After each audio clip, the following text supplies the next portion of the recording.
Welcome to Grundy's Guide to Disability, where we simplify the Social Security disability process.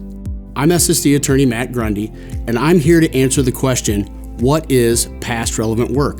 The Social Security Administration, or SSA, defines past relevant work as any work experience in the last 5 years that has lasted over 30 days and long enough to learn the job, and where you earned over SSD's monthly threshold. It's how the SSA gets to understand your employment history, which helps to illustrate your unique situation. In the work history report, you will need to list every job you've had for the past 5 years. Read these instructions carefully, list the most recent job first, including the title, business type, and company name. Remember, you will list all of your job titles, even if they're for the same employer. These must be jobs that you've worked for 30 days or more. If you worked for an employer for less than 30 days, the SSA does not count that as past relevant work.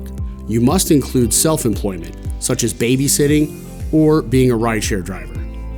The work history report will ask you to provide detailed answers. You should take every question literally, answer it honestly, and include as many details as possible. According to the SSA's rules, past relevant work must meet 4 requirements. 1, it must be recent work.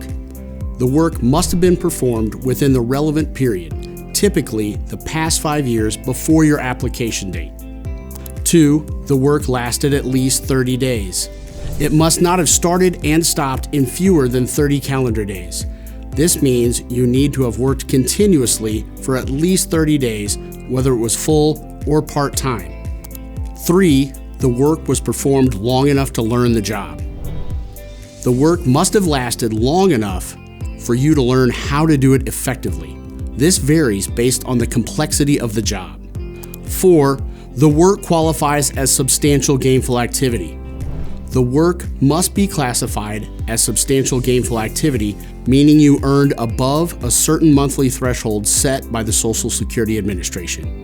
The SGA is adjusted annually based upon the SSA's cost of living adjustment.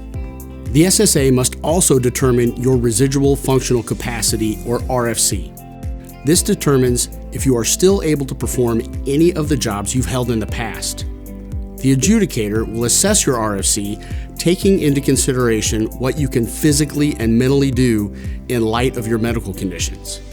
They'll consider all of your impairments, whether severe or mild, and estimate your abilities in areas like sitting, standing, walking, lifting, and concentrating.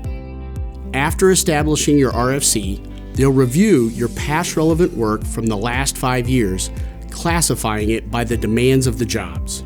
If your limitations prevent you from performing any of your past jobs, your case will move forward for further evaluation. If you're found capable of doing your past work, you'll be found not disabled under SSA criteria, and you may be denied. However, you may be able to appeal the SSA's decision.